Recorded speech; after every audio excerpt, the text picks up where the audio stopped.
really thought that that this was going to be about things I needed to do in order to make people peaceable. So I was ready to figure out how to do something to another person. So I'm practicing peacemaking with them. And I was shocked to find out that that wasn't the case at all. This had everything to do with me. So the 5 practices of peacemaking have everything to do with how you are deciding to be as a person who can institute the language of healing in your life.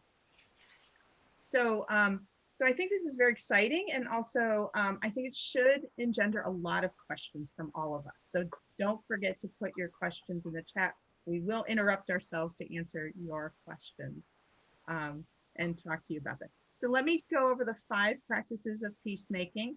The first is to be comfortable in your own skin, to cultivate compassion, to listen up, to go from my good to our good, and finally, to be willing to be disruptive. So all of these things will help us as peacemakers. So we're going to start with the first one. Again, it's about you. How can you be comfortable in your own skin? So we're going to start with you, Arnita. Why don't you tell us what that means and why that's important for peacemaking and language of healing? Well, you know, in the book, when we start talking about being comfortable in your own skin, I tell a story about we really do have a preoccupation with skin in America. If you wake up at 2 o'clock in the morning, there's all these infomercials about wrinkles, scars, stretch marks, burns, acne. I could go on and on and on. And so it's kind of funny when you see those and you think about the physical things that we have and the issues we've had with skin, which as a woman of color, that's not often the things that I am thinking about with skin. But I fully accept my skin in the way that God gave me skin. But at the end of the day, skin in America, for me, can be a metric of inclusion or exclusion. It just depends kind of where I am. That doesn't change my security in the skin that God gave me, but it is certainly used as a metric for social groups and other things. So it's difficult for me to understand when I am trying to engage in a language of healing with others, why you have a problem with my skin tone if I don't. If I don't have insecurity around my skin, why do you, and perhaps why do you project your insecurity on me? This is very individual and specific and personal. If I do not feel that I'm wrong from an ethnic and a skin position, if you do, I want you to ask yourself, why do you feel like that's wrong? And that's where the deep internal work comes. I find, for me, conversations with insecure people are very daunting. They're unproductive, and they rarely have good outcomes. You can normally tell if someone's going to be insecure in a conversation in the first few minutes. It doesn't take long. How do you know? You can just kind of tell. Let me, since you asked that, Manisha, I'm going to go into it. A lot of insecurity, particularly around race conversations, it's almost understandable for me. I'll say all the time, when it comes to race, perhaps not politics, when it comes to race, most people are not talking about race with people who have different races than them. They're just not. Most Black people are talking about race, white people talking about race, Hispanic people talking about race, Asian people talking about race, Indian people talking about race. But you normally do it together. When you start talking about race across races, it is an absolute ripe place for everybody to be insecure, because you're normally insecure in any scenario that is new and that you haven't experienced. That would be very normal for you to have insecurity in that scenario. So for me, to answer your question, insecurity, people who are insecure and skin insecure, it shows up like this in a conversation. Immediately when I bring up something that's race related, guess what happens? You automatically shift the problem back to me rather than just sit in it. You make it about me. You don't say, well, maybe I don't need to say anything. Most of the time you don't. But there's normally a shift, particularly toward the minority who's speaking, uh, and it just ends up being that person's issue. Sometimes insecurity in conversations about race show up as the need for you to tell me what's not racist. Now that's always interesting to me. That my majority culture tells me what's not racist. That happens a lot. That's probably insecurity. If you didn't do it, you don't know if it was racist or not. But that's very, very much a place that people come in with a little bit, quite a bit of insecurity. The need to reassure me that you're not a racist when what you just did or said was very racist. So what happens in that type of conversation is I'm not labeling you as a racist because you did a certain thing, but the act or the thing you said was racist. That can cause a lot of insecurity in these type of conversations. But again, I expect insecurity in race conversations because people just aren't having them, and that's something that I learned a lot through the process of a language of healing. I thought a lot more people were talking about race across ethnic lines. They are not. I have found that that's just not happening. At least not where I live. But hey, y'all, I live in North Texas, so go figure. That it's just not. It's just not a thing that's happening a lot. Um, but deflecting in a conversation is an absolute sure sign that you're insecure. If you take me off of the topic, if you just can't answer that question, you can't stay in that moment, I see that as insecurity. Again, I'm not saying you did something, but I'm telling you about an experience. And so what ends up happening is insecurity begets insecurity. So if you act insecure, then it could make me act insecure as well. But when you're comfortable in your own skin, you're able to not do that. I think trying to control a narrative, that's insecurity showing up in a conversation. How dare I tell you about your life, Manisha? How dare I tell you what your experience was? Unless I feel odd or I feel shame or I feel guilt and I don't know what to do with it. And often that ends up weaponizing the person or the minority you're talking to in the conversation. I could go on and on with how insecurity really shows up in conversations. But at the end of the day, when you are secure in who you are, you can allow others to be secure as well.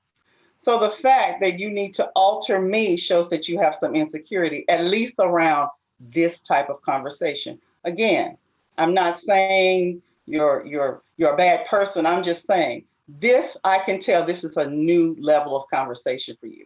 Just let it be that, but don't alter the narrative. I catch a lot of flack for having conversations with non-Black people about race. Believe it or not, I do. Now, it doesn't bother me that much because I am comfortable in my own skin. I really am.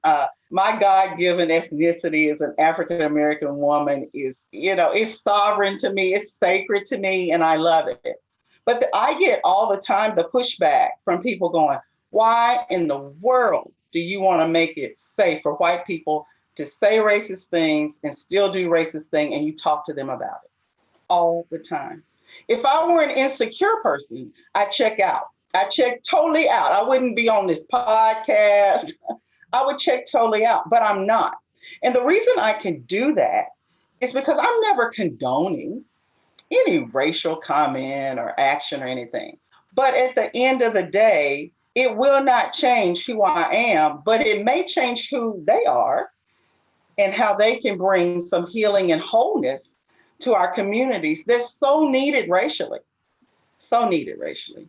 And so that's kind of my overview for being comfortable in your own skin. Remember, insecurity begets insecurity, and security begets security. If you can let me be me, and I can let you be you, we can have a different level of conversation over this type of charged topic as race. Wow. Yeah. So I mean, extraordinary. Go ahead, Chris. I was just going to say, Arnita, I can really relate to what you're saying not from the perspective of race necessarily, but particularly from the perspective of sexual orientation. In my own coming out experience, as I became more accepting of myself as a gay person, my ability to have constructive, healing conversations with friends and family who may say things that are very homophobic, but because of my own sort of gradual comfort, acceptance of myself, I can hear them as I can make a distinction between they just made a homophobic comment versus they must necessarily be, a hater, a homophobe. And I can then have a conversation with them about, do you realize what you just said? Versus I might have reacted before as running away, never wanting to talk to them again, calling them, all kinds of names, getting defensive, getting angry, which would only perhaps trigger theirs, right? And then we just go apart. So I just want to give an amen from that perspective. I think that's what you're, at least similar, related to what you're saying. That is very related. As you become more secure, you can have a different level of conversation with people. Some people cannot bring peace to these topics because you don't have peace within yourself on them. You just don't. You haven't practiced them enough. You haven't done them enough. I think, Chris, you mentioned we give people things to do at the back of each chapter. Do some of them. Again, I don't think most people go have hard conversations with people who are different. I just don't. Maybe we're in the minority, maybe we're anomalies, but at some point, you got to go practice. And again, as you get more secure, security comes into the place where you're speaking. Yeah, Bob. Chris, you bring up a real good point too. I think one of the things of being comfortable in your own skin is learning to love and accept yourself. That's almost job one.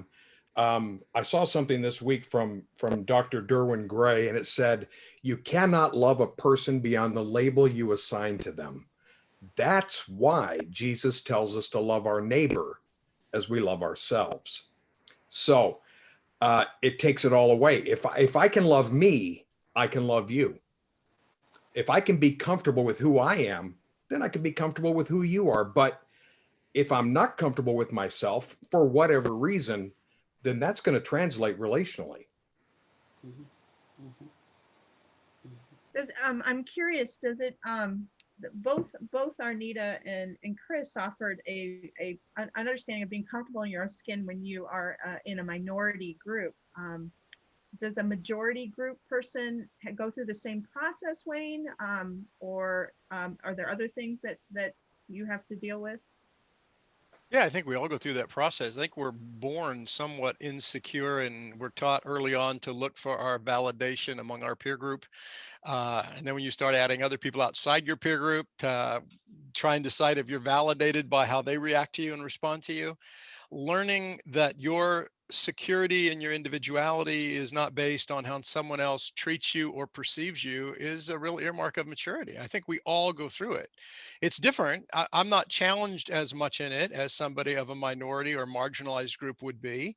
But I think that insecurity that Arnita was talking about, it fuels the majority even more. Because I think when, like Arnita said, when a discussion comes up, that if you're in a majority group in which you're never in that discussion and you get very uncomfortable, I think one of the things people do is they interrupt a lot and they fake a certainty they really don't have. I think those are two really earmarks of somebody coming from a more majority place, to kind of hide their insecurities. And, I'm right, and this is what I say, and they quote the Bible, they quote whatever. And so, yeah, we all go through that until you are really comfortable being you. And that doesn't mean you're perfect. That doesn't mean you have everything together. That doesn't mean you're not still growing. It just means I'm comfortable with me and the process of my life. And therefore, I can be comfortable in the conversations with other people that help me grow. That's really critical, I think, to being a growth person in the world.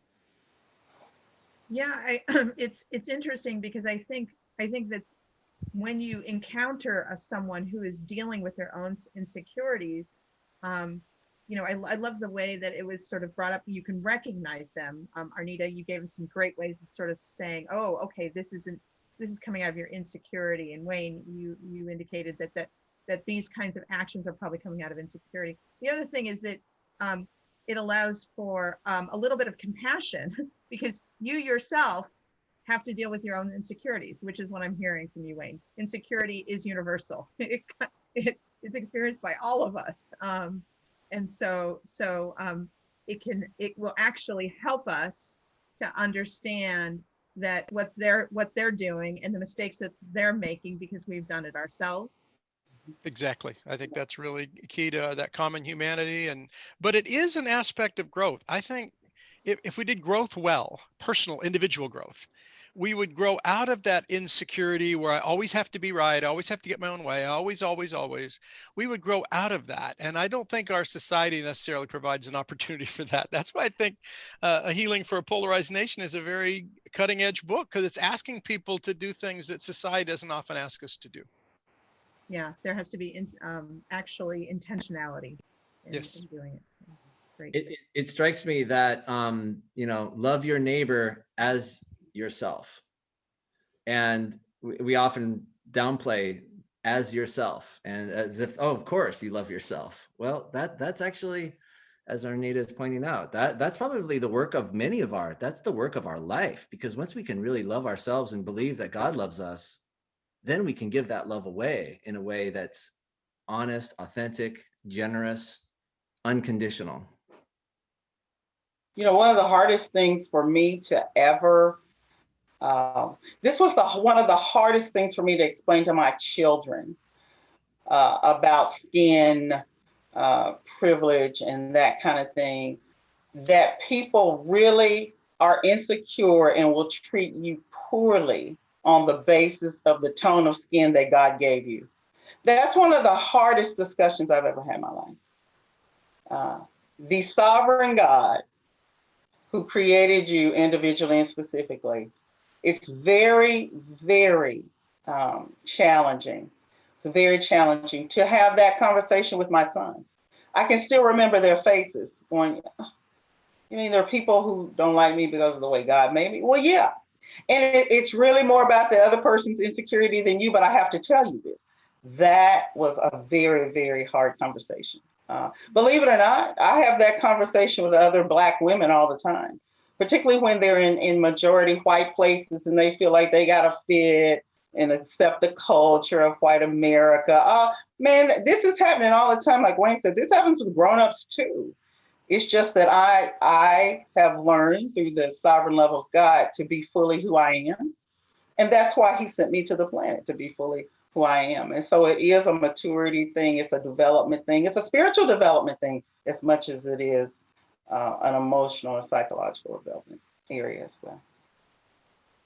We have a question coming in from the chat, and it's asking, how do we deal with the centuries-old language around light and dark? We say someone came into the light or someone went over to the dark side. I'm very aware of this language, and I'm concerned about being offensive to others. I'm not sure what the question is asking, so I'll toss it off to Bob or Wayne. Oh, thanks.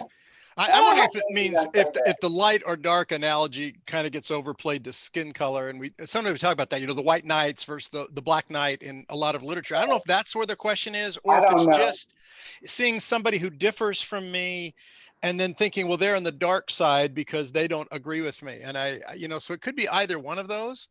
I think the arrogance of always I'll answer the second one because I think that's probably the more important one, at least to me. I think that the danger of, because someone disagrees with me, they're in the dark and I'm in the light, and the certainty, maybe that's where it goes to, of, the light and darkness analogy, particularly around faith and around religion. And this is God's revealed will, and this is the darkness of people who are in sin. And I think those very binary way of looking at the world, which is something we cover in the next section of the book, is a dangerous thing. Not that there isn't truth, and not that there aren't things that are true and things that we believe, but the generosity of belief, and I think the generosity of being comfortable in your own skin, is I get to believe what I believe. And I also want to create the space for you to believe what you believe. If your beliefs marginalize people, that's kind of a problem.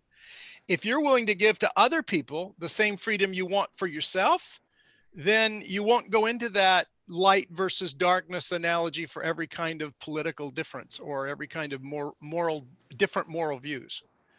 And so, but you can still hold to yours. You can still say, gosh, I believe this is true and I'm living my life here. I'm not forcing that on other people. I think it's critical. I think understanding that what I'm realizing is that once you figure out who you are, you can begin to then spend the energy to understand the other. Right. And I think that'll segue us really nicely into our second practice, which is to cultivate compassion. So this idea is, how do you create yourself to be a more compassionate person towards the other? Bob, do you want to tell us a little bit more about why we would be interested in cultivating our compassion? I think most of us think we're pretty compassionate people. So isn't that good enough? No, we have to. You used a word earlier, Manisha. You used intentional, or somebody did, and I think it was you.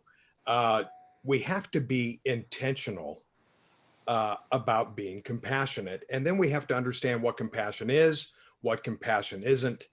The Dalai Lama is quoted as saying, "If you want others to be happy, practice compassion. If you want to be happy, practice compassion." So there's some stuff that's in it for us. There have been studies that have shown that when we allow compassion to come into our lives, our brains literally get altered a bit. The good stuff happens within our brains. And the key for compassion is empathy, the ability to feel what other people feel. Empathy is defined as the ability to understand and share the feelings of another. Now, did you all notice that the definition does not include the word sympathy? We don't have to sympathize with people to be compassionate towards them. I have the ability, especially since I was raised in kind of a white power culture, I have the ability to empathize and feel what those who stormed the Capitol felt. I can feel it. That was my culture of my upbringing. But I do not sympathize with them. Not at all. I have compassion for them because they're lost. I have compassion because they really don't know what to do, and their only answer at that point was to storm and try to kill people, to take, they thought they were taking their country back. I have to be able to put myself in someone else's shoes and feel what they feel. I certainly don't sympathize with terrorists that came on 9/11, but again, I can empathize with how they came to the conclusion that they had to do what they had to do. There's no sympathy, there's empathy. And so empathy breeds compassion.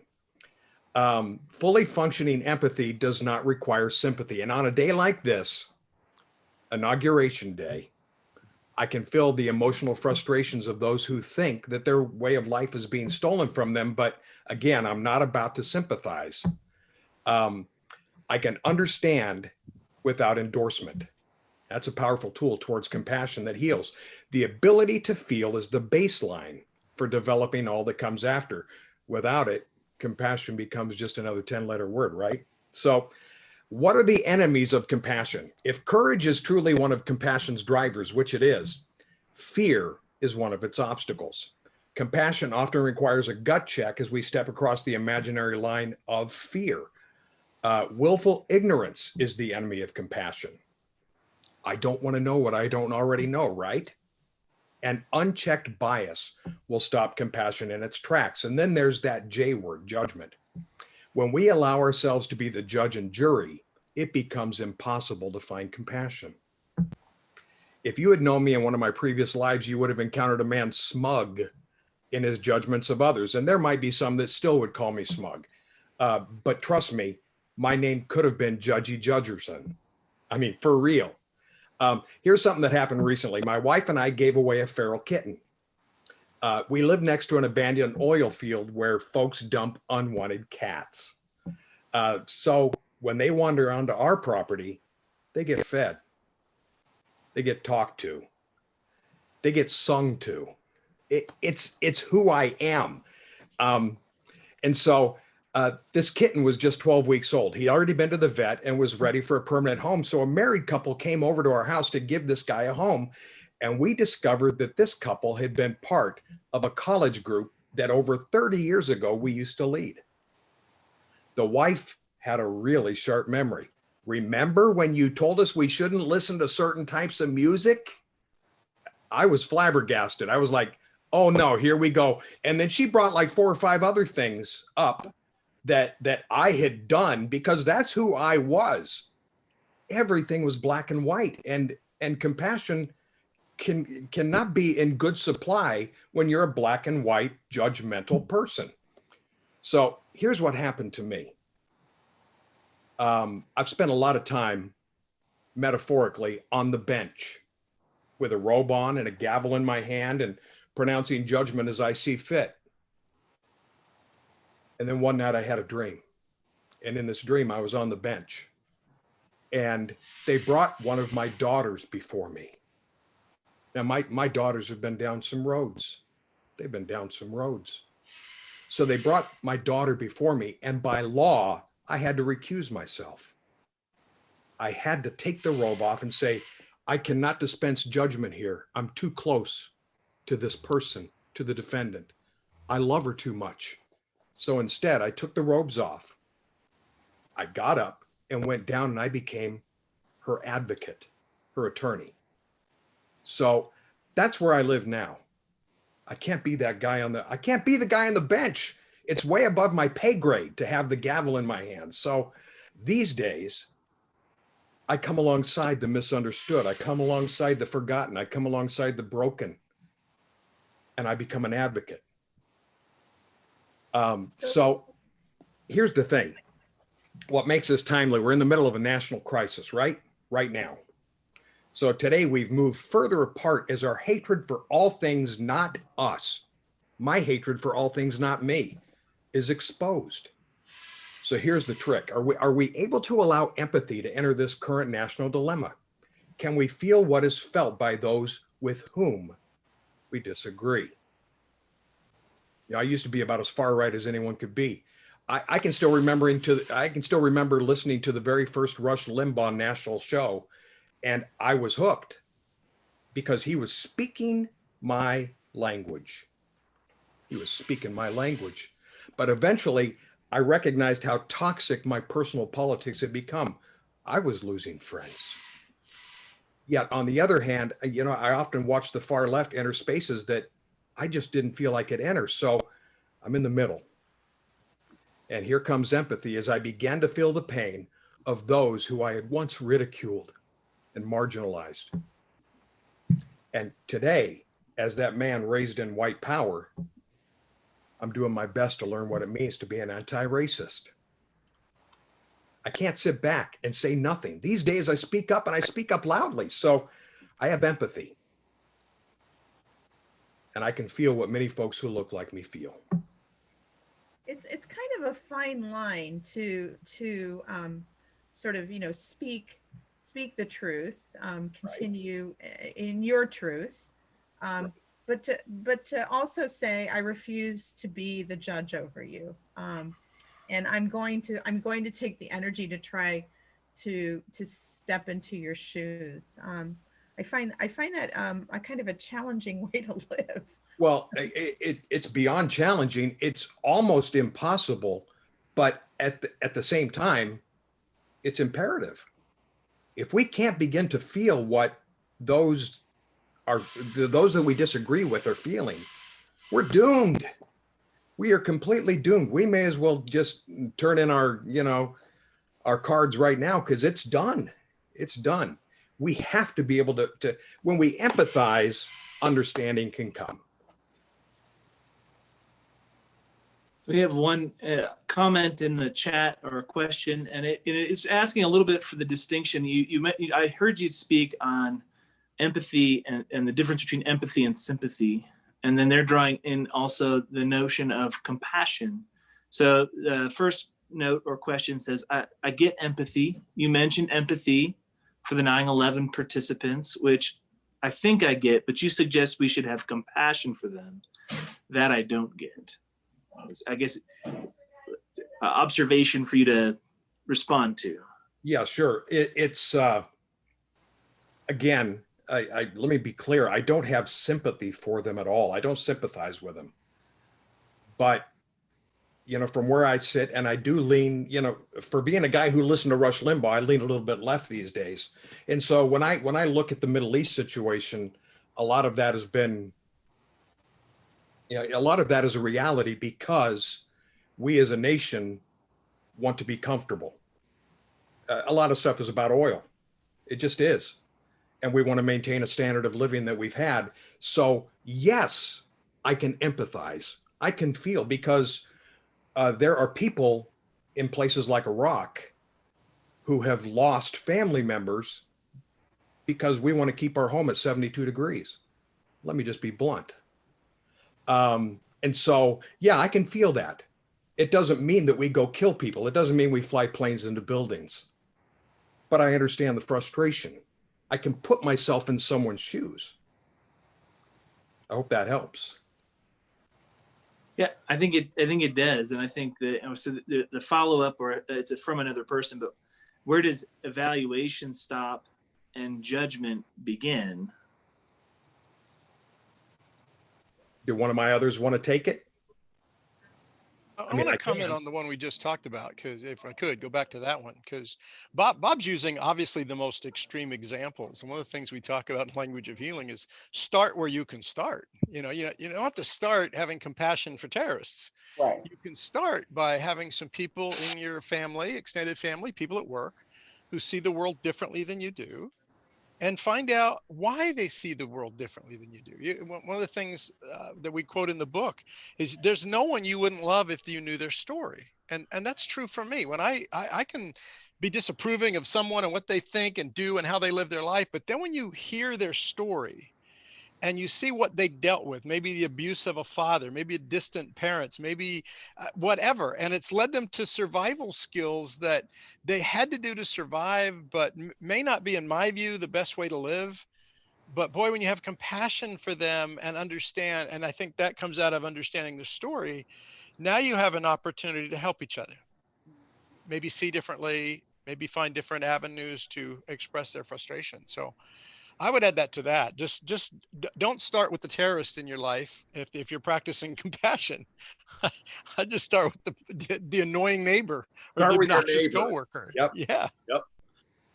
Yep. They're asking also for like that definition of compassion, and I hear that somewhat being synonymously used with compassion and empathy. But if there's something more you want to add to that. Well, yeah, compassion requires action. You can't just feel something. Compassion requires feet, hands.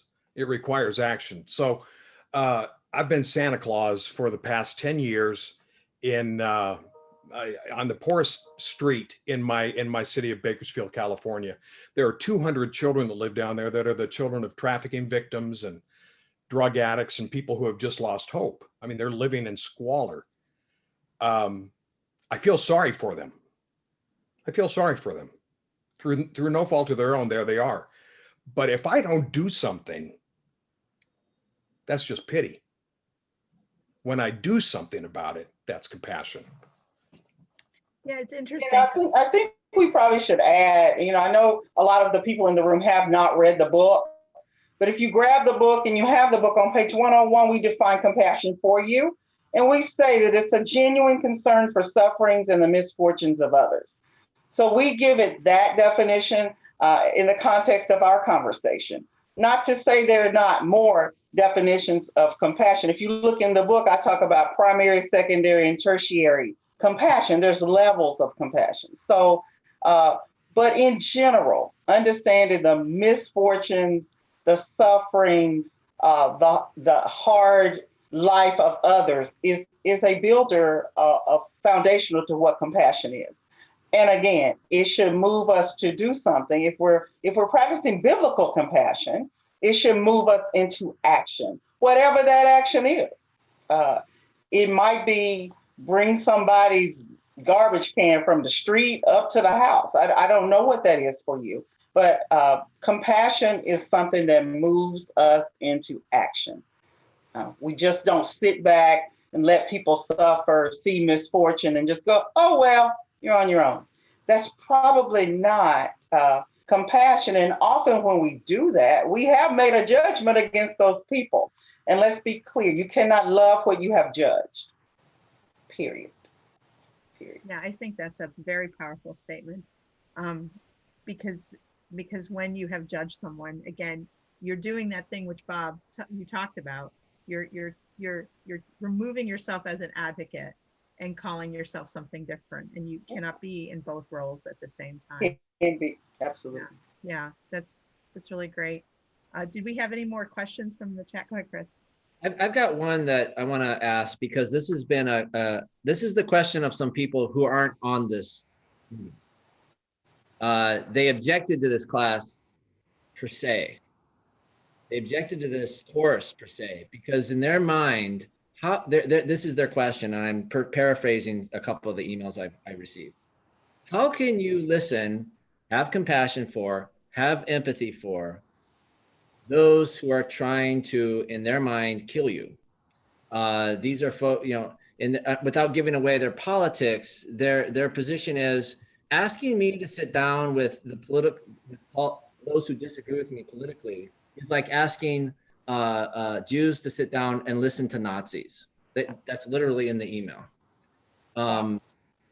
Listening to those who disagree on the other side, they're so extreme, they're so radical, they're so outside the norm that that trying to have, what good is having compassion for them or empathy for them gonna do? It's like asking lambs to lay down with the lions. They're just gonna get eaten alive. That's the critique. And by the way, I've heard it from both sides of the political extremes. Any thoughts on how you would respond to someone who would argue? They're basically making the point, why would it's almost like an abused spouse argument. They're such an abusive person, or their point of view is so abusive to me personally that it's injurious to me to even entertain them and be in the same room with them and to be open to their perspective, to even engage in that compassion you mentioned. Right. I think it might be a little bit over the top to conflate Republicans and Democrats with Jews and Nazis. Just FYI. I mean, and I really like what Wayne said last week, and we've talked about this a lot, is that there are maybe 20% of the population that just don't want to hear anything other than what they want to hear. Those are the folks that might be a little bit dangerous. But that leaves 80% of us, and we still identify, as something. I mean, I was a Republican for a million years until earlier this year when I shifted to no party preference. I just can't do it anymore. So, but I can sit down with Republicans. I can sit down with Democrats. I can sit down with all different. My goodness, I do a podcast with a Muslim. I mean, this is how things are supposed to work, guys. We have to be intentional to reach across the differences and bridge the divide. I don't know, Wayne, do you have some thoughts on that?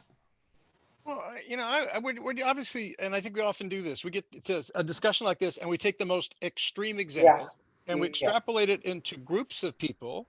Yeah. I wouldn't give Nazis any weight in our society. But if I found out one moved next door, I would be befriending him.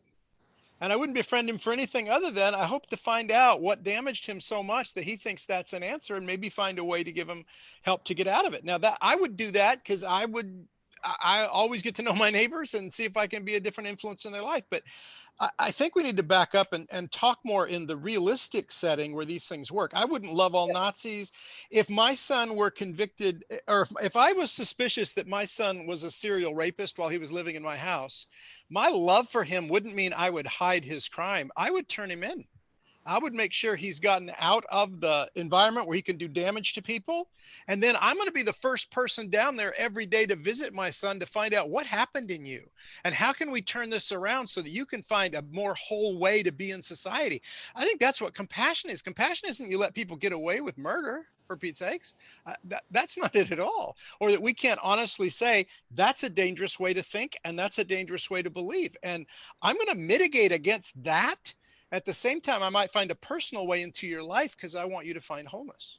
I'm wondering if it's really the other problem that we should all contemplate facing, which is as we continue to grow in ourselves, become more secure in who we are, trusting we are who God made us to be, that then when we meet others who are so different or different from us or not us, and we engage in conversation and live our lives together and love the other, because that is the calling of every human being, to love another and the other. We actually can't help ourselves but be compassionate, because that is the act of that is what happens when you engage in love with one another. You find yourself making ways to understand the other or create a wholeness of the other person, and so you might actually encounter the opposite problem. So I'm thinking that, you know, as much as we're trying to figure out how to love the terrorist, really our problem is going to be how do we not show compassion, because we're cultivated to be that way. And if you're engaging in language of healing, you cannot help but be that way. I remember when I teach my confirmation kids about loving one another, and how that becomes part of who you are as you continue to grow and mature in your faith, and you work on your relationship with God and God works on you. There are things that you just can't do anymore, right? It would never occur to anyone to go into your neighbor's house and pick up an axe and use it on your neighbor. It would just not occur to you. And so it doesn't occur to those people who are practicing compassion to withhold it. Right. So it's one of the ways that I think those who are engaged in the language of healing are changing this world. Let's move on to how to engage in that kind of first movement towards another person, or someone who's different, or, you know, your desire to continue to have compassion for the other. And this practice we are calling Listen Up. Tell us about it, Arnita. Oh, wow. Listen up. You know, listen up comes out of the Urban Dictionary, and it's actually something you say to people. I used to say listen up all the time, but I'm a boy mom, and so I would say listen up all the time. Listen up, listen up, listen up. That means I just needed that little emphasis to get them to listen. But it kind of means that I'm asking you to listen when I kind of understand you're clueless. So I'm asking you, it has that little extra emphasis.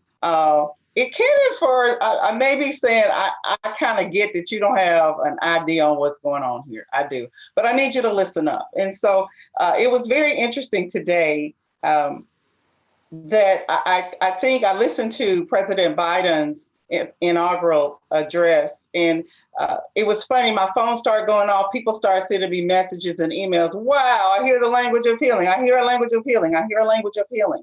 And what he's saying, and some, to be specific, he said, listen to each other, hear each other, see each other, show respect for one another. Every disagreement doesn't have to end in a war. And that's kind of the sentiment of a language of healing. And if any of you know him out there, please send him a copy of our book. Thank you in advance. But how do you want to react when you know you have a limited understanding? I want you to assume when you're listening, you have a limited understanding. You do, because you're not the sum total of all intelligence. You haven't lived everybody's experience. And so as a result of you having limited understanding, guess what? You have limited appreciation for what I'm saying too at the same time. These are real deep internal works, you guys. This part is the part that you look at yourself and you go, you know what, I probably just need to listen more because my understanding is limited. And so my appreciation is limited. Can you even hear another person's story? I think it's a sad predicament when you cannot hear another person's story. There is something to be worked on, prayed about, fasted over, rent your clothes, sackcloth and ash. There's something that needs to happen when you just cannot hear another person's story. Now, people think that's kind of trivial. It is not. It is not. You have to be able to hear so you can acknowledge someone else. There are very few things, in my opinion, that we control that increases polarization, like not being able to hear and acknowledge others. I think that's at the top of our polarization. Just not being able to hear what I'm saying and acknowledge me. You know, we listen to understand. We're supposed to listen to understand a message. But in the middle of listening to understand a message, there's always noise. And noise is literally external noise, noise in the room, internal noise. Sometimes when you're listening, the biggest area of noise is internally. It's your beliefs, your values, what you think. Does this matter? Do I care? That's internal noise. That's always in play. There's cultural noise, always. There's gender noise.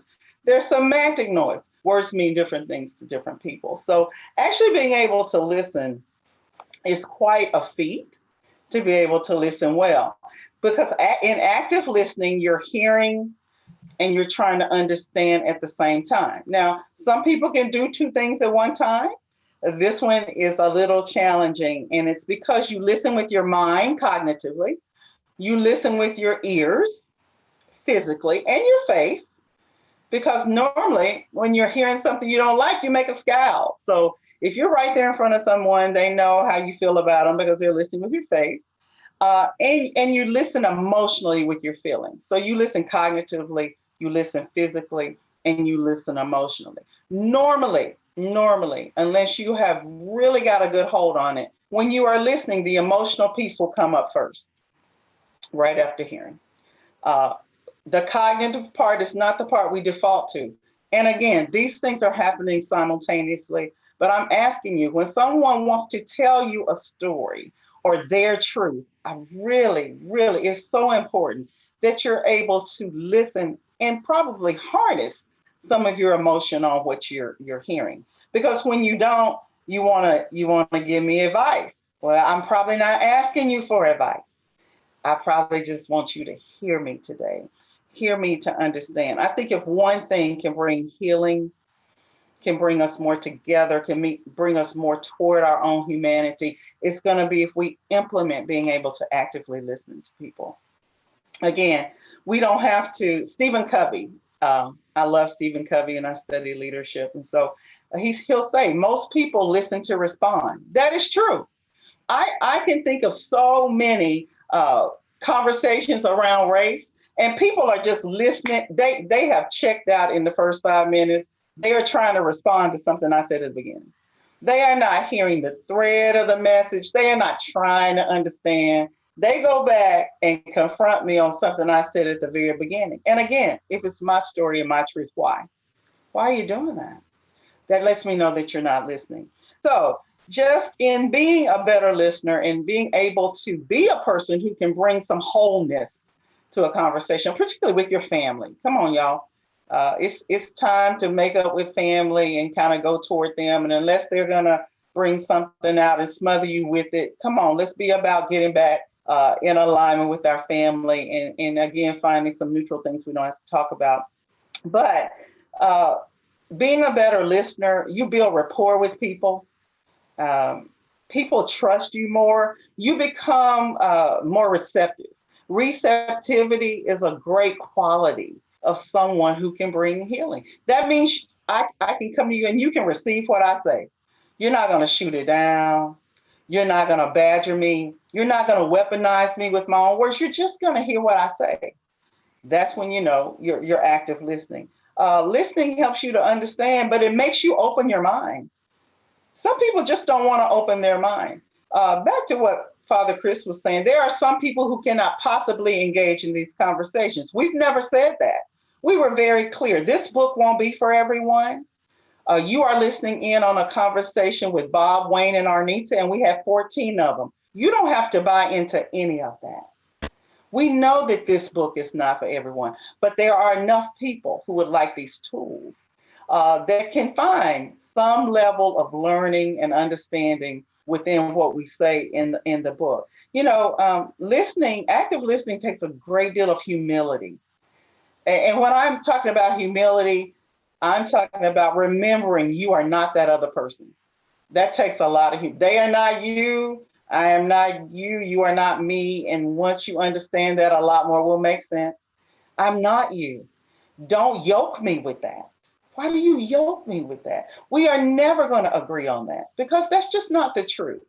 Um, and of course, listening brings a great deal of discovery when you can harness your personal filters, your personal agendas, when you can not defend and not advise and just listen. We have in America, we have got to get back to just being able to listen to each other. I know social media is challenging. Just thread on through, scroll on through that post. You don't have to comment every time. You can leave that blank. Listen and think about what the person was saying. And later, if you really want a conversation with that person, invite them into a conversation one-on-one, but not on a public platform. So I just want to say, remember, you listen with your mind, with your ears and your face, because my mama used to always tell me, fix my face, because I would have a sour one and I do not have a poker face. But I've made it this far, I'm probably not going to get one. And also listen with your emotions, but don't let your feelings be in the forefront of everything. Because once you hear me tell a story about my life and you go, oh, that makes me feel bad. Oh, I feel so guilty. Then you weaponize me again. Because that's not why I'm telling you. I'm not telling you for you to feel bad. So what does that do to me? It clams me up. I can't talk to you anymore because my goal is not to injure you and be re-injured myself. You see how it works? Listen, don't advise, don't defend, just listen. So I think this can really, really, really change the world. I believe it. I'm trying to practice this all the time. Again, as Father Chris said, his email says, I'm not going to sit down and talk to a white supremacist. I'm just not. I've told y'all that's not going to end well. That's not going to end well. I'm just going to be honest with you. But I don't have to because there's so many other people. There's so many other people in relationships that I can have conversations with and feel like I'm listened to. So I'm hoping that you will just be more conscious around listening up because it's necessary to be a healer. And it works in every level, starting at home. Wonderful. And what are your thoughts about listening, Wayne, especially when it comes to issues of mediation, when people are having trouble getting along with each other? Yeah, helping people communicate, I think, is really key. Helping people learn to be good listeners. And in a mediation session, I'm kind of doing it on the fly, right? So somebody starts talking on one side of the table, and I watch somebody on the other side light up. They've got all their ducks in a row. They haven't even listened to anything beyond the first 30 seconds, like Arnita says. They haven't listened to anything, and they'll start back with and they'll start back not really talking to that person. They're talking to some pundit on TV they heard that they got angry about, and they're disagreeing it. And I'll just stop and say, "Can we stop a minute? Would you tell me what she said?"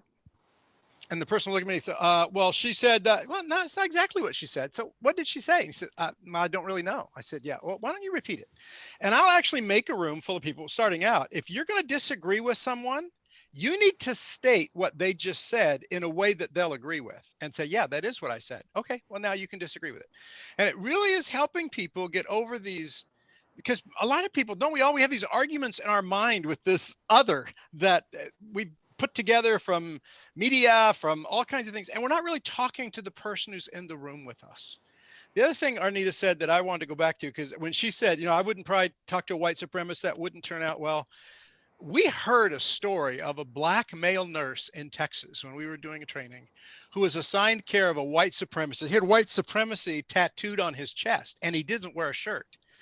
And the interaction between those two, it's the most life-giving story I ever heard. This man had whatever it took to go in there and love that guy and care for him. And by the end of it, that guy, he may still be a white supremacist, but he had one black guy he cared about. And that's where it begins to dissolve, these fake things we have to separate ourselves from each other. But I don't see any problem with making people, particularly in a mediation session, hey, come talk to me. Did you just hear what that person said? And I'll even say it. I'm having a conversation with somebody. I had one today that was a little complicated because they didn't like something I had posted on my blog. And so in the middle of it, I'd say, well, let me just explain that. They interrupted me 3 times in 12 seconds. And I finally just sat back. And I said, you don't really care what I have to say, do you? And I said, well, yeah, I do. That's why I'm calling you. I said, you haven't let me finish one thought.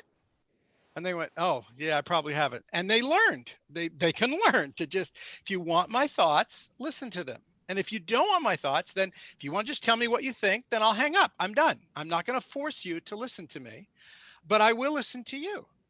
I'll disagree with you in the end, maybe, but I'll listen. And so I think, yeah, you can be a little bit, particularly if people have come to a room to find a common good, then yeah, how are we going to get there if we don't listen to each other and we don't have the same empathy for the other's agenda that we have for our own? Bob, We do have. Go ahead. Oh, Paul, yes. Yeah, we have a question in the chat, and I think it comes to what Arnita was speaking to, so you may be the best to answer this, but so how do you respond to a sharing that makes me or us feel badly for a person sharing a painful racist experience? What's the race of the person sharing, black or white? A black person sharing to a white person? I believe that's yes. Yeah. And say the question again. How do you respond to a sharing that makes us feel badly for a person sharing a painful racist experience? I don't respond. I'm not responsible for you feeling badly. I can't control your response to the story. Is that, or am I just hearing the question wrong? I think the question is, so you were saying that often if someone feels badly, we weaponize, right? We weaponize you. I think they're asking what is a positive way of responding when you've shared something perhaps that was painful, that might make us troubled. So what is a positive way to respond to you? Sure, I see. The worst thing for you to do is say, oh my gosh, she made me feel so bad. Oh no, I feel so guilty. Do you understand what that does to me when I've opened up my heart? That's what I mean by weaponize. You weaponize me with the very vulnerability I bring to you, then you weaponize me with it. That's not what the goal was. And so I think it really, that's the time to just not say anything. Take it home, do something, even invite me back into a conversation later. But once I have opened up my heart to you, the last thing I'm trying to do is make you feel bad. I don't want you to feel bad. I'm just trying to share this close, and oh my God, this is a train wreck. So can I offer one suggestion? And I'd love to hear your response to it, because when you were sharing that, one of the things that I was recalling was Brene Brown gives this great testimony to say the best response to a good apology is thank you. And I wonder if that isn't the best response if you've shared something that maybe it's hard for me to hear or maybe even painful. Would you appreciate if my response was simply thank you? Thank you for sharing that. That I would appreciate that. I would appreciate that. I think part of where we're getting tripped up racially in the country is not being able to just say, thank you for sharing. Trust me, the repercussions of race in America makes me feel bad too. I mean, it's just not about that. It's just that if I found you, I promise you, Father Paul, my friends are shocked that I talked to Bob and Wayne about race. I talked to Bob and Wayne about race, and my people who come to my house and he don't know. So they're like, what made you talk to them? I was like, it was a real God thing. It was a real God thing. Because normally I would protect my heart and not be weaponized, because it just gets misunderstood so quickly. So yeah, thank you for sharing. That's great. Invite me back in later when you've thought about it, dealt with your own emotions, because remember, you listen emotionally. I said that you listen with your feelings. That's going to be normal. Just don't make them the front, because that does something to our discourse. So wonderful. So it's understanding that our responsibility when we are actively listening is to actively listen, and then our response to having actively listened is simply to honor the story. Go ahead, Chris. I just wanted to, I put this in the chat already, but if there's any response to this, I'd be curious to hear it.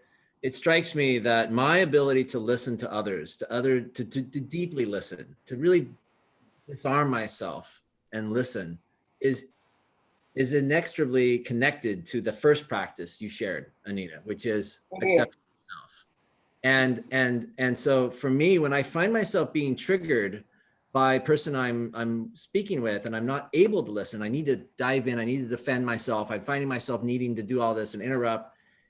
It's a reminder to me, I'm actually need to go back to step one. I need to go back to practice one a little bit more, because my inability to listen is a pretty good indicator that I still got work to do on my own. What are your I thoughts? would agree. I think insecure. I think the more secure you are, the better listener you are. I do think they're almost in tandem. When you say that, yeah, you can become a better listener. Now, I'm a menopausal female, so on any day you may get crazy, but I promise you, I'm gonna go back and think about it later if I'm not being a good listener. But yeah, I think the more secure you are, and again, with insecurity, we can be very secure. It's not transitional against all parts of our lives. We may be really secure in this place, but not so secure over here. And that's okay too. But I do think the more secure you become in who you are and understanding you have a story and a narrative, you're able to listen to other people's. It's just racially, I don't know why we shut each other's story down, because you haven't experienced it. And we have to move past that. We have to move past that. If not, we're going to go around the base of the mountain again and again and again. This is such a pivotal internal practice to grasp, to build trust and have different levels of conversation. Let me ask one follow-up question. We do have two more practices to get to, but this one's for you, Bob. What do you, the question I have is, if you're actively listening to someone and it is a person of the majority race, and they begin to share something that you are perceiving as racist. I think you're at a crossroads there. How do you proceed? Do you stop them? Because actively listening to them can be seen as affirming what they're saying.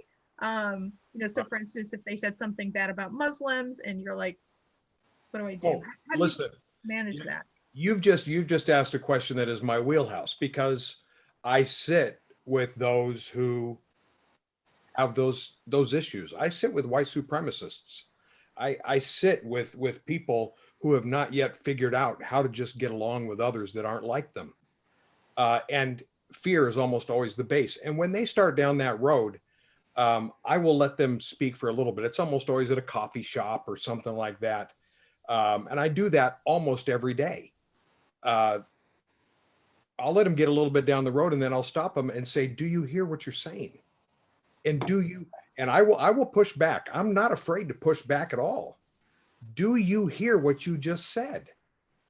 Are you serious that's what you really believe? And I'll tell you what, about half the time, they'll come back and say, yeah, I'm dead serious about it.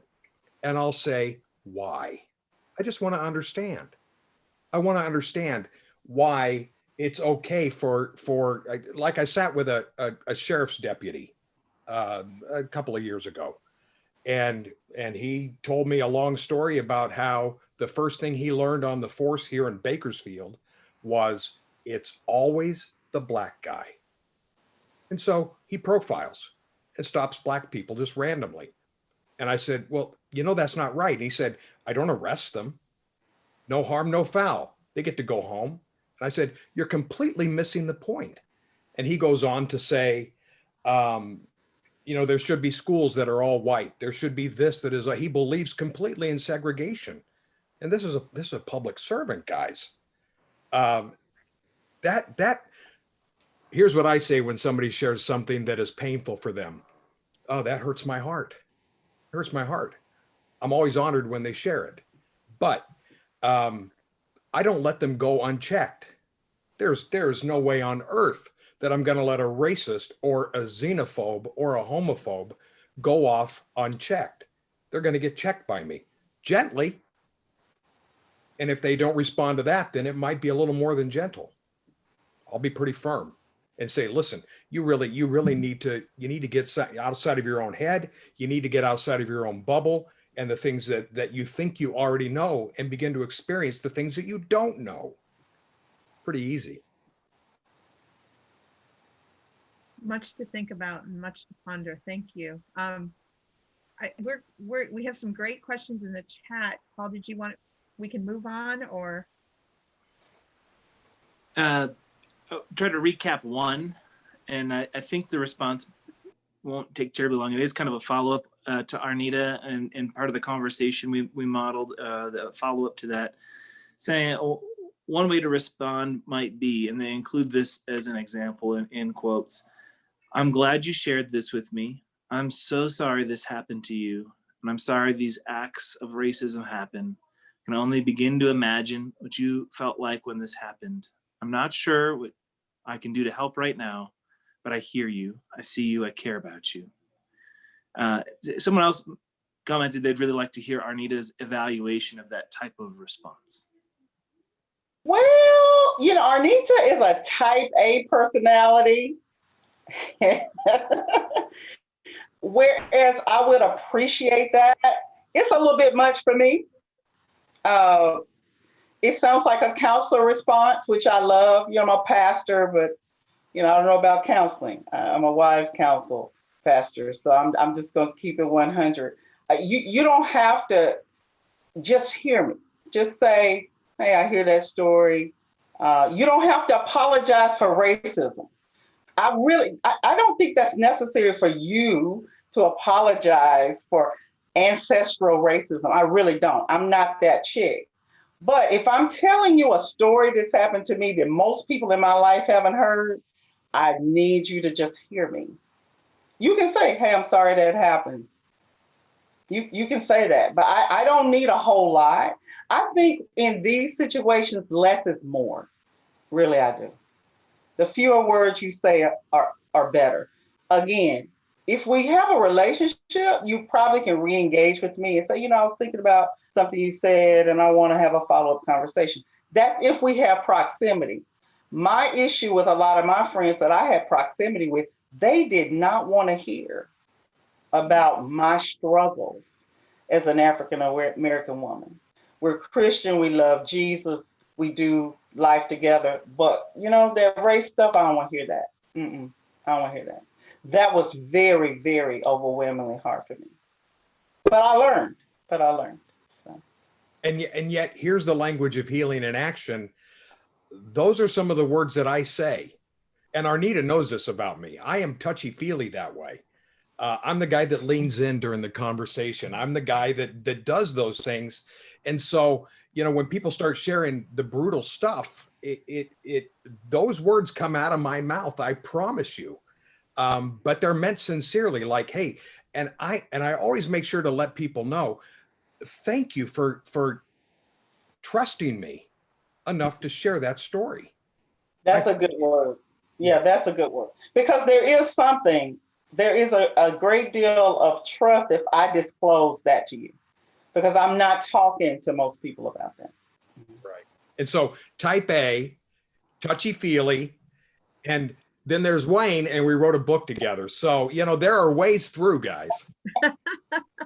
Yes, yes. Well, that is very exciting to hear. So be rejoicing if you're around people who aren't even close to like you or get your language. All will be well. Let's take this short period of time we have left and see if we can hit the last two practices, which really kind of move us out of, at least I think, maybe out of our internal self to start focusing on what's going around us and with others. And Wayne, this one's called "For My Good to Our Good." So no longer focusing on what's best for me, but actually starting to think about the common good, which to me seems like a Herculean task. How do you suggest we do this? Yeah, this is where I get accused of being Don Quixote, because I'm way off the mainstream of democracy when we talk about this. But I think it happens in a family, right? The little kid grows up, all the things about when I want to eat, what I want to do because I want to, and the parents are always trying to say it's not all about you. As kids grow up, there's good of the family, and so maybe the kids would all get together and vote. We want to have ice cream every night and go to Disneyland every weekend. And the parents are, no, we're not doing that. And so you learn that just whatever your good is, whatever you think you should deserve, whatever you should get, suddenly there are others to consider our good. And it's a family and a family unit, and kids train that way learn. And then we get older, and this is what we've done with our politics. Unfortunately, we've split off into two binary constructs. One believes a certain way and one believes another. So our good is what my group thinks everyone else should do, and the other group is thinking the same way.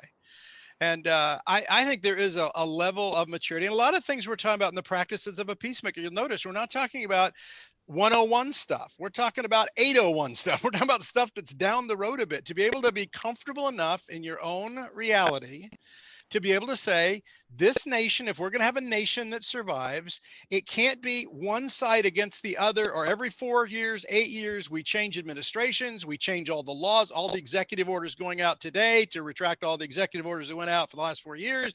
And then we're going to move everything that way, because we don't do good governance anymore. We don't bring people together and say, what is the common good? What is the common good about racial justice in America? This is not about, well, this is what I want and that's what you want, so let's compromise. There's something about what's good. One of the things I've used in works with public school districts is we get into a room and there's a big fight over some kind of language in a school safety policy because it's going to protect against sexual orientation or gender identity harassment or discrimination. And so people come in the room, one really want it, we need it. The other side, we don't want it, it's undermining our values. And so they're set to fight. And one of the ways we get there is to say, one of the baseline things of common ground thinking is no one should be asked to participate in a society that's biased against themselves. And everybody in the room can go, I agree with that. If I'm a conservative Christian, I don't want to be in a society that's biased against me.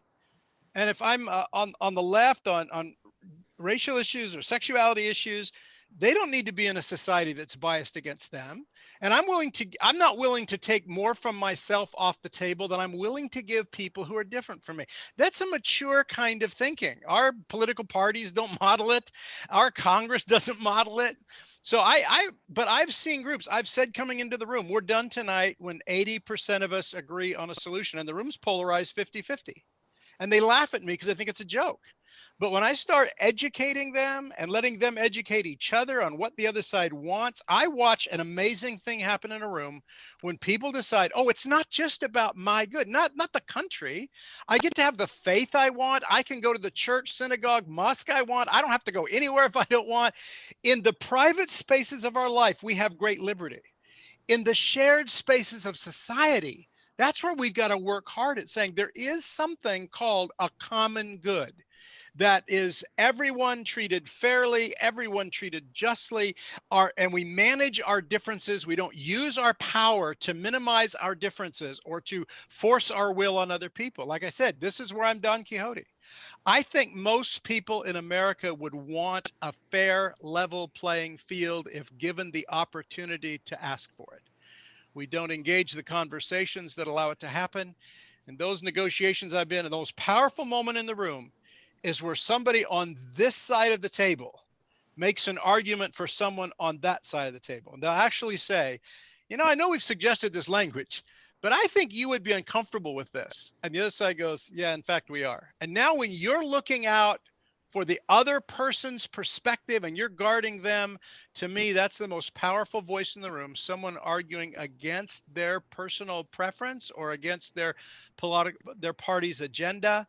Now we know we've got someone who really is fighting for a common good. I'm nuts enough to think there are enough of us given the opportunity we'll find there. I always guaranteed at school district when I arrived, if we don't get to an 80% agreement, you don't pay me. I'll come for free. And I never didn't get paid. People were able to do it. Yeah, that is very radical to ask us to sort of walk away from our own good and think that common good experiences can be achieved between polarized people. So I really appreciate it. You can see how the three other practices, though, really help someone enter into the space to try to create common good. So if you're confident of who you are, and you're able to be compassionate towards the other, and now you're actively listening, maybe you will be that person who can speak and say, hey, I think the other side won't like this. I'm just wondering, do we then eventually get to a point where we're not able to identify our good as separate from the common good? So in other words, my good is actually wrapped up in your good. And even though we have competing needs, I'm not going to be whole and I'm not going to be complete until you're whole and complete. I mean, isn't that what justice really is? It really is. It's what Nelson Mandela came out of prison in South Africa saying, we're not free until we're all free. It's not, okay, you've oppressed us for how many decades? Now we're going to come and oppress the white people for a while because y'all deserve it. He was the one who was abused for his skin color. And he comes out and saying, we're not free till we're all free, the whites as well as the blacks. Yes, that is the hard work of common ground. It's not my needs versus your needs. Let's find a healthy little compromise. It's not. It's saying there are values for a culture that if we don't find how to coexist in an environment of shared space, we'll go to war like we saw 2 weeks ago at the Capitol. There are people that are saying, I'm not going to be your victim of your policies. And I'm going to, the blood of the patriots must be spilled, all this stuff we use because and that's what we learned in Europe with all these state churches and over these countries is if you force people to live to your moral point of view, you're going to have to kill those who won't. And so it's better that we find a construct that says, no, we want to be fair to our differences. I don't want to make you live my life. I want to be free to live mine. I want you free to live yours too. And if we're not willing to give that, then we're not serious about what it is to be a democracy.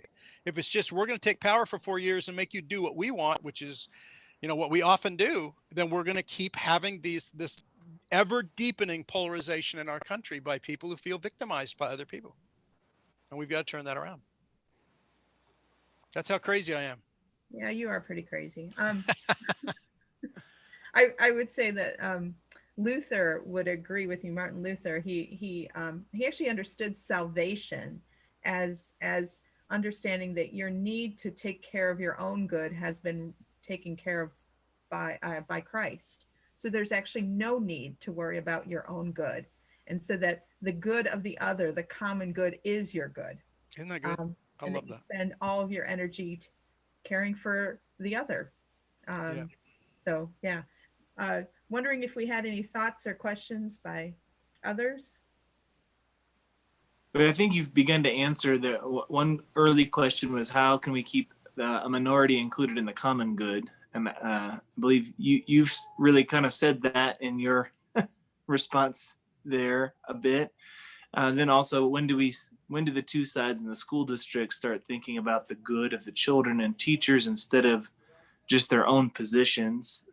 Both of these are a bit answered in that, the common good.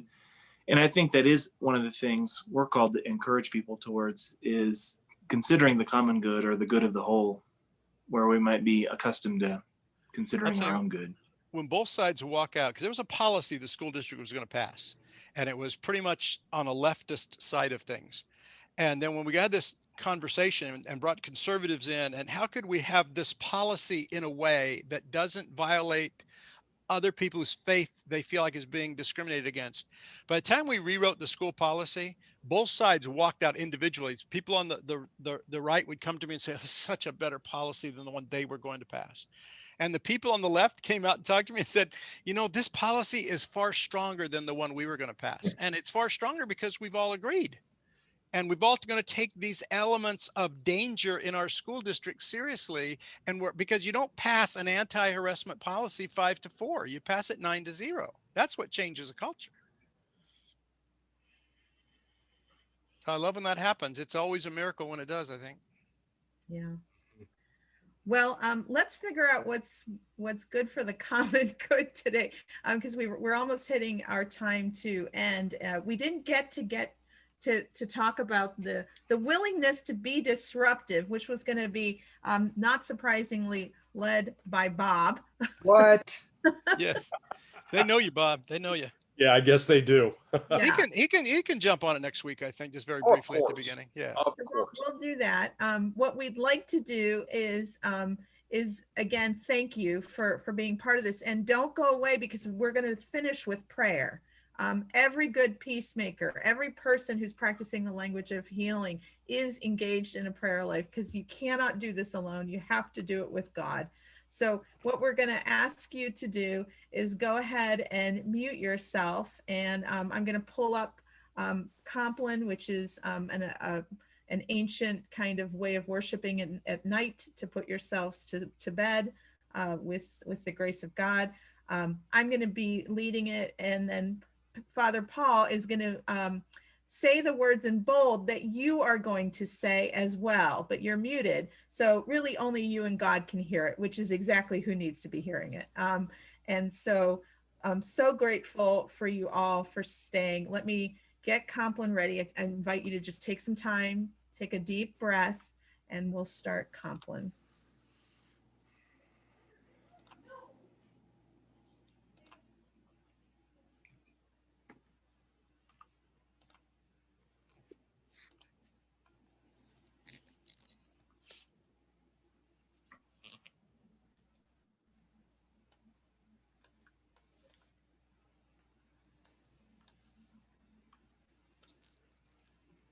The Lord Almighty grant us a peaceful night and a perfect end. Amen. O God, make speed to save us. O Lord, make haste to help us. Glory to the Father, and to the Son, and to the Holy Spirit, as it was in the beginning, is now, and will be forever. Amen. Psalm 134. Behold now, bless the Lord, all you servants of the Lord, you that stand by night in the house of the Lord. Lift up your hands in the holy place and bless the Lord. The Lord who made heaven and earth bless you out of Zion. Glory to the Father, and to the Son, and to the Holy Spirit, as it was in the beginning, is now, and will be forever. Amen.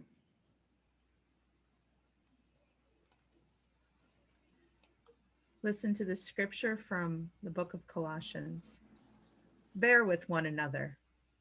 And if anyone has a complaint against another, forgive each other, just as the Lord has forgiven you, so you also must forgive. Above all, clothe yourselves with love, which binds everything together in perfect harmony. We say together the Lord's Prayer. Our Father, who art in heaven, hallowed be thy name. Thy kingdom come, thy will be done, on earth as it is in heaven. Give us this day our daily bread, and forgive us our trespasses, as we forgive those who trespass against us. And lead us not into temptation, but deliver us from evil. Lord, hear our prayer. And let our cry come to you. Let us pray. Keep watch, dear Lord, with those who work, or watch or weep this night, and give your angels charge over those who sleep. Tend the sick, Lord Christ. Give rest to the weary. Bless the dying. Soothe the suffering. Pity the afflicted. Shield the joyous. And all for your love's sake. Amen. Guide us waking, O Lord, and guard us sleeping, that awake we may watch with Christ, and asleep we may rest in peace. Lord, you now have set your servant free to go in peace as you have promised. For these eyes of mine have seen the Savior, whom you have prepared for all the world to see. A light to enlighten the nations and the glory of your people Israel. Glory to the Father, and to the Son, and to the Holy Spirit, as it was in the beginning, is now, and will be forever. Amen. Guide us waking, O Lord, and guard us sleeping, that awake we may watch with Christ, and asleep we may rest in peace. Let us bless the Lord. Thanks be to God. The Almighty and merciful Lord, Father, Son, and Holy Spirit, bless us and keep us. Amen. Thank you all. Thanks, everybody. We'll see you next week. As always, the class is recorded, and so it'll be available on the homepage for the class probably in the next day or two.